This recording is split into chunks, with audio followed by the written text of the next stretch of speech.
మీరు మీ అభిమాన shows and serials TV కన్నా ముందు ఈటీవీ విన్ యాప్లో చూడండి. Download and subscribe to ETV win app. 99 రూపాయలు మాత్రమే.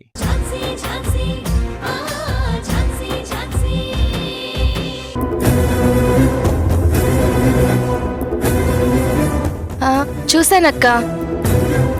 నేను చెప్పేది జాగ్రత్తగా విను రాణి. సర్వ కేసులో ఈ బాటిల్ చాలా ఇంపార్టెంట్ ఎవిడెన్స్. సో ఈ బాటిల్కి సంబంధించి అన్ని డీటెయిల్స్ కనుక్కో. అలాగే అక్క. రాణి, బీ కేర్ఫుల్. ఓకే అక్క, నేను వెంటనే తెలుసుకుని నీకు చెప్తాను. అలాగే.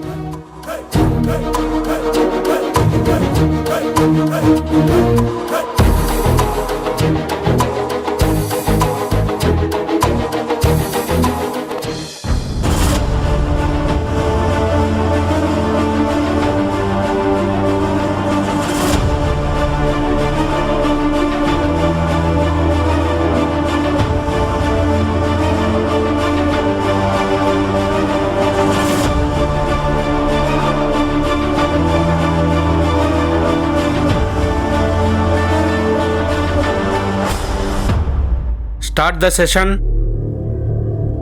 Thank you, your honour.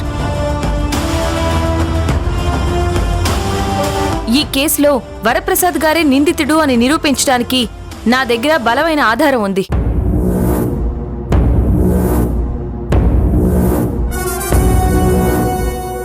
Mrinalini గారు తన క్లయింట్కి చెడు అలవాట్లు లేవు, అసలు డ్రింకే చేయరు అని అన్నారు. కానీ రెస్టో బార్లో ఈ వరప్రసాద్ గారు అతని ఫ్రెండ్ అర్జున్ గారు కలిసి డ్రింక్ తీసుకుంటున్నట్టు నా దగ్గర ఎవిడెన్స్లున్నాయి. రెస్టో బార్కి సంబంధించిన బిల్స్,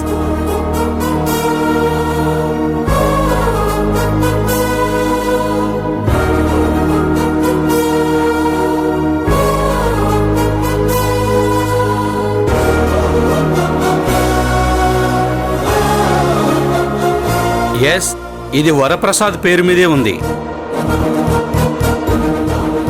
అయినా ఇందులో లాయర్ మృణాలిని గారి తప్పేమీ లేదు. ఎందుకంటే ఏ భర్త అయినా తన భార్యతో డ్రింక్ చేస్తానని చెప్పరు కదా. నాకు తెలిసి మేడం ముందు వరప్రసాద్ గారు ఎలాంటి చెడు అలవాట్లు లేనట్టుగా ప్రవర్తించారు. పాపం మేడం నమ్మేశారు. No your honour.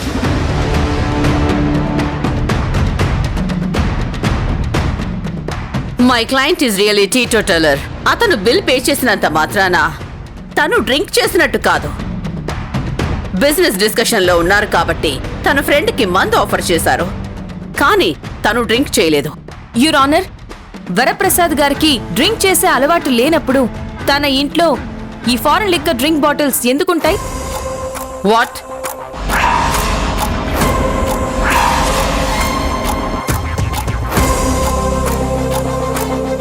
Yes madam, Varaprasad గారు ఆ బాటిల్స్ ఫారెన్ నుంచి తీసుకొచ్చినట్టుగా నా దగ్గర ప్రూఫ్స్ ఉన్నాయి.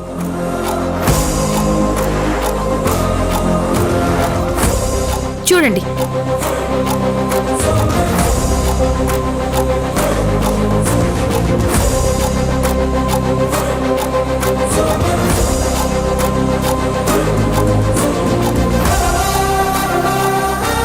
ఎస్, ఇది వరప్రసాద్ పేరు మీదనే ఉంది. యువర్ ఆనర్, దయచేసి దాన్ని ఎవిడెన్స్ గా తీసుకోకండి. Your honour, with due respect, ఒక ప్రశ్నకి సమాధానం చెప్పగలరా? Of course.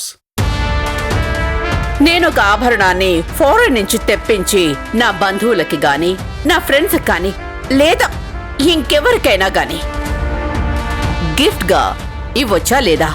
ఎందుకు ఇవ్వకూడదు? ఇవ్వచ్చు. అలాగే నా క్లయింట్ వరప్రసాద్ గారు కూడా ఫారెన్ మందు బాటిల్ ని తన ఫ్రెండ్ కి గిఫ్ట్ గా ఇవ్వడం కోసం తీసుకున్నారు. నో, ఇదంతా అబద్ధం. కాదు యువర్ ఆనర్, నిజంగానే అది నా ఫ్రెండ్కి ఇవ్వడానికే తీసుకున్నాను. ఝాన్సీ గారు, ఏదైనా ఎవిడెన్స్ ఉందా మీ దగ్గర? ఎస్ యువర్ ఆనర్, ఒక ప్రత్యక్ష సాక్షి ఉన్నారు. అతన్ని విచారించడానికి మీ అనుమతి కోరుతున్నాను. ఎస్. శంకర్ గారు. Objection your honour. ముందుగా అనుమతి లేకుండా ఎవరిని కోర్టులో ప్రొడ్యూస్ చేయకూడదు. ఆల్రెడీ పర్మిషన్ తీసుకున్నాను మేడం. ఎస్ మృణాలిని గారు.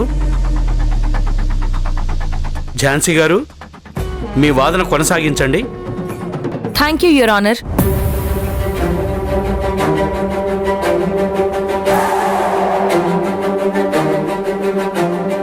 శంకర్ గారు, మీరు ఇలా రండి.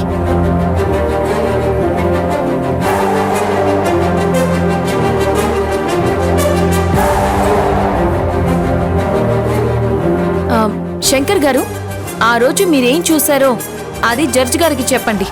సర్వా సైకిల్ మీద వస్తుండగా ఈ సార్ కారు ఫాస్ట్ గా వచ్చి సైకిల్ కి డాష్ ఇచ్చింది.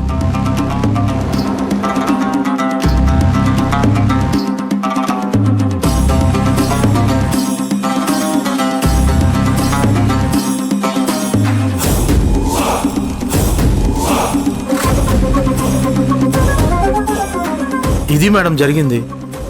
యువర్ ఆనర్, ఇతను చెప్పిన స్టేట్మెంట్ ప్రకారం సర్వా రోడ్ దాటుతూ ఉండగా ఈ వరప్రసాద్ గారు కార్తో యాక్సిడెంట్ చేశారు.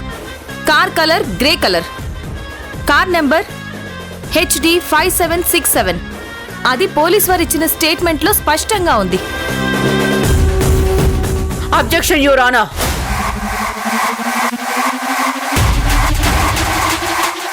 నేను శంకర్ గారిని క్రాస్ ఎగ్జామిన్ చేయొచ్చా? Proceed. Thank you your honour.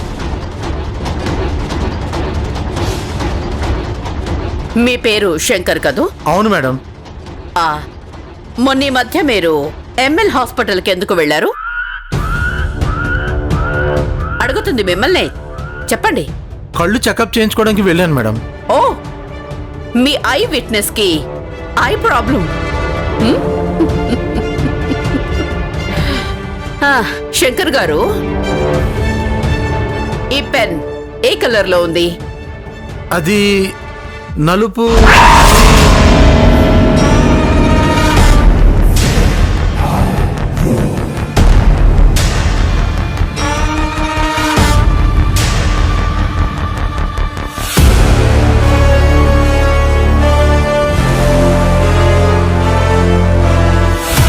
Madam, కొంచెం దగ్గరుండి చూపించండి మేడం.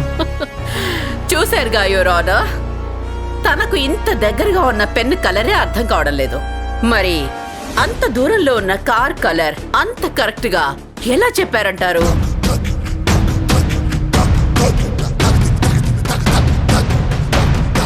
ఝాన్సీ గారు తీసుకొచ్చిన ఈ ఐ విట్నెస్ కి కలర్ బ్లైండ్నెస్ ప్రాబ్లం ఉంది.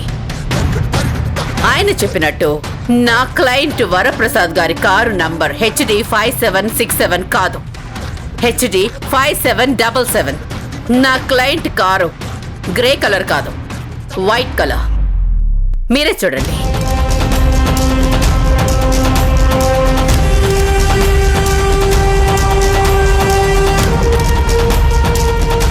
శంకర్ గారు, ఇక మీరు వెళ్ళొచ్చు.